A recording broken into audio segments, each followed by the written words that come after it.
Assalamualaikum warahmatullahi wabarakatuh. Anak-anak sekalian, alhamdulillah pada pagi hari ini kita masih bisa belajar, yaitu pada kesempatan pagi hari ini kita belajar pada tema 1, organ gerak hewan dan manusia, subtema 3, lingkungan dan manfaatnya, serta kita menuju pada pembelajaran yang kedua.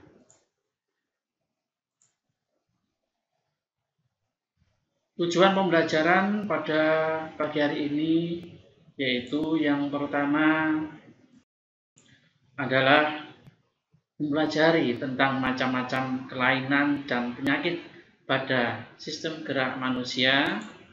Yang kedua, menentukan ide pokok. Dan yang ketiga, bercerita atau komik. Pembelajaran yang pertama yaitu tentang macam-macam penyakit dan kelainan sistem gerak manusia. Anak-anakku, kita patut bersyukur diberikan organ tubuh yang sempurna oleh Allah Subhanahu wa Ta'ala. Mata bisa melihat, telinga bisa mendengarkan, mulut bisa berbicara, tangan dan kaki bisa digerakkan. Apa jadinya jika salah satu organ kita tidak dapat berfungsi? Misalnya saja anggota gerak kita atau tangan serta kaki kita tidak berfungsi dengan baik. Hal ini dapat mengganggu aktivitas kita.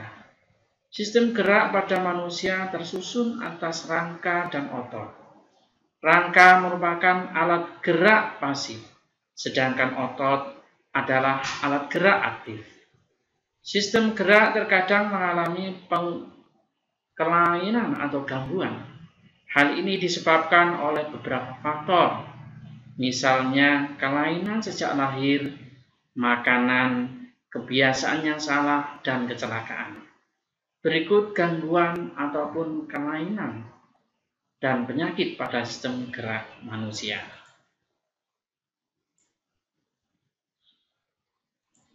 Yang pertama adalah fraktur atau patah tulang. Fraktur adalah retaknya tulang. Biasanya disertai cedera jaringan akibat terjatuh atau kecelakaan kendaraan. Nah, apabila seseorang mengalami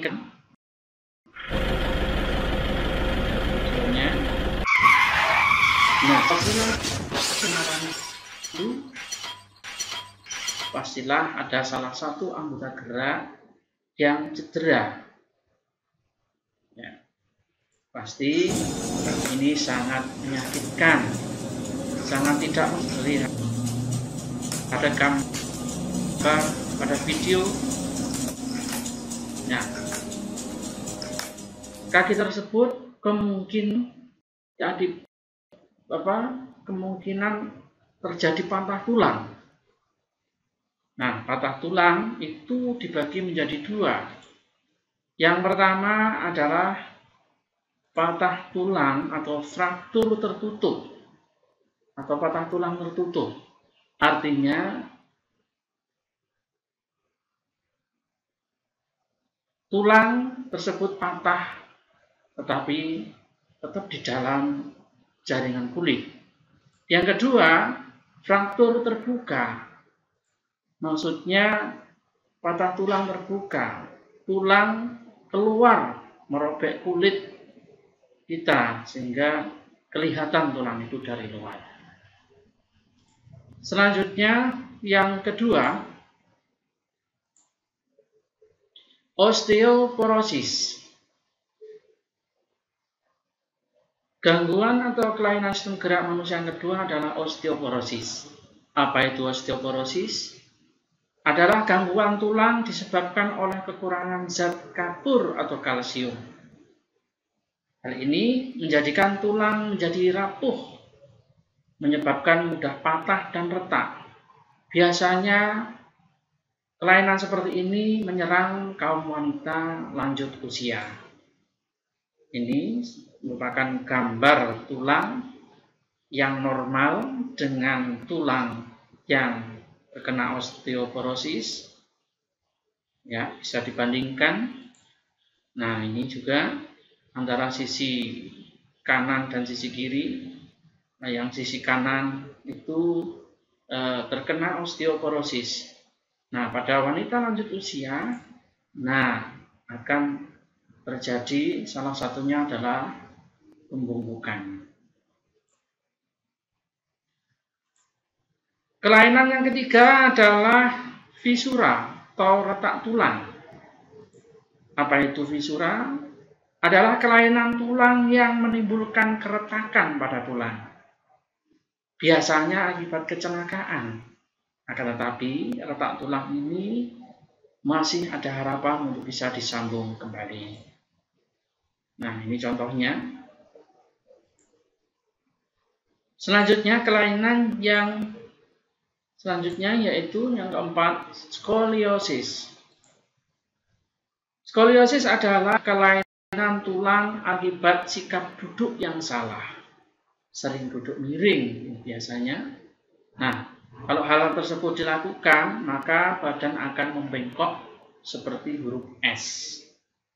Penyebab lain, mengangkat beban berlebih tidak seimbang antara anggota badan kanan dan kiri.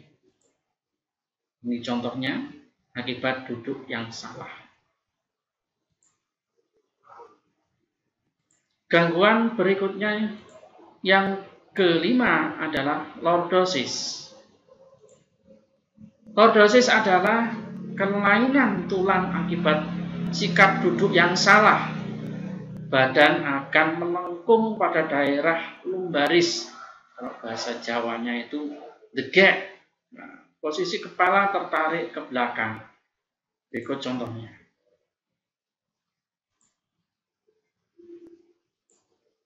Kelainan selanjutnya adalah kifosis. Adalah kelainan tulang akibat sikap duduk yang membungkuk. Badan akan membengkok ke depan. Ini contohnya.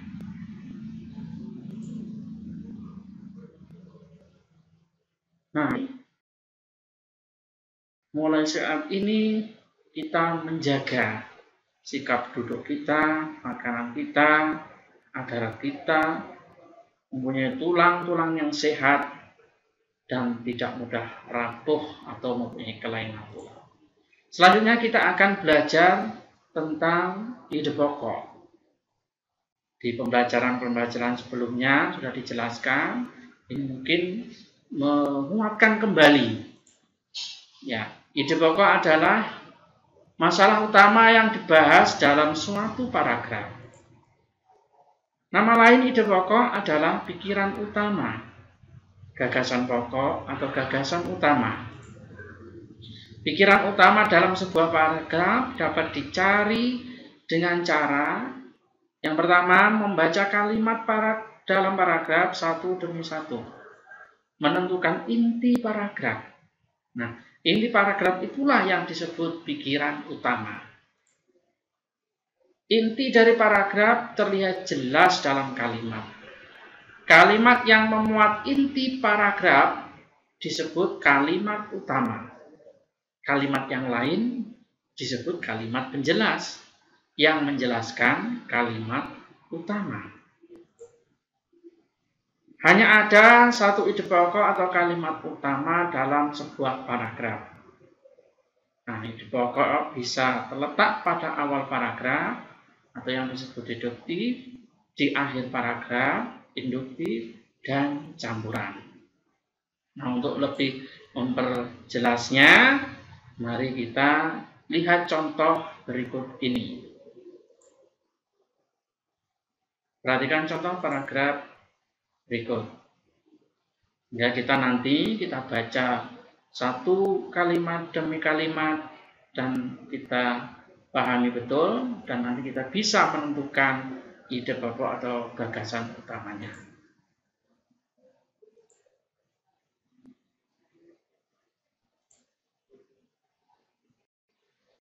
Orang yang berjalan bungkuk disebabkan oleh tulang belakangnya melengkung ke belakang.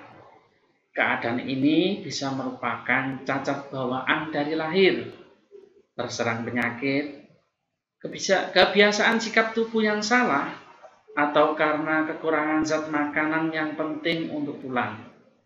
Agar dapat memelihara kesehatan kerangka tubuh dengan benar, kita harus mengetahui beberapa jenis penyakit tulang. Penting juga bagi kita untuk membiasakan diri melakukan sikap tubuh yang benar. Nah, ini adalah contoh satu paragraf. Anak-anak pasti tahu ya, di mana letaknya ide pokok atau gagasan utamanya. Ya, sudah pasti bisa menebak karena ini ide pokoknya terletak pada awal paragraf. Kalimat yang pertama. Ya. Jadi ide pokoknya adalah orang yang berjalan bungkuk disebabkan oleh tulang belakangnya melengkung ke belakang. Nah, anak bisa mencoba sendiri di rumah, di LKS ataupun di buku paket ataupun di bacaan-bacaan untuk mencari ide pokok. Karena dengan mencari ide pokok kita tahu apa maksud dari paragraf tersebut. Baik, anak-anak sekalian, untuk pembelajaran selanjutnya kita akan bahas tentang gambar cerita atau komik. Anak-anak suka komik? Iya, ya menarik kan? Biasanya gambar cerita atau komik ini menarik bagi anak-anak karena tidak hanya berisi tulisan, tapi gambar-gambar itu yang menjadi menarik minat baca kita semuanya.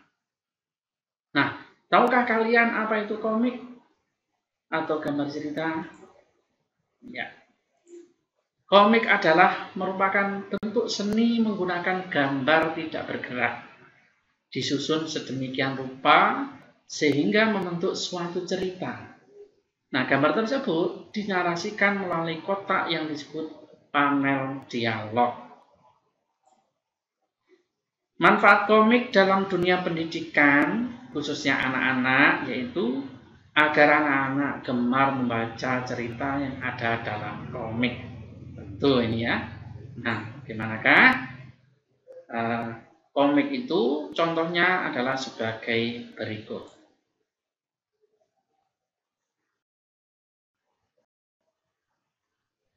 Ya, yang pertama yaitu komik tentang kejujuran, menemukan pulpen dan mengembalikan kepada yang punya.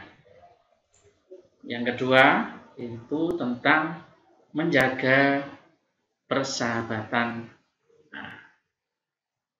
Dan yang ketiga itu komik yang tidak berwarna, walaupun itu sangat menarik untuk kita pelajari. Baik anak-anak sekalian, saya kira cukup hari ini kita belajar banyak sekali. Yang pertama kita belajar mengenai kelainan sistem gerak manusia sehingga kita bisa menjaga agar kita tidak terhindar atau tidak mempunyai kelainan-kelainan tersebut sehingga tulang kita sehat semuanya.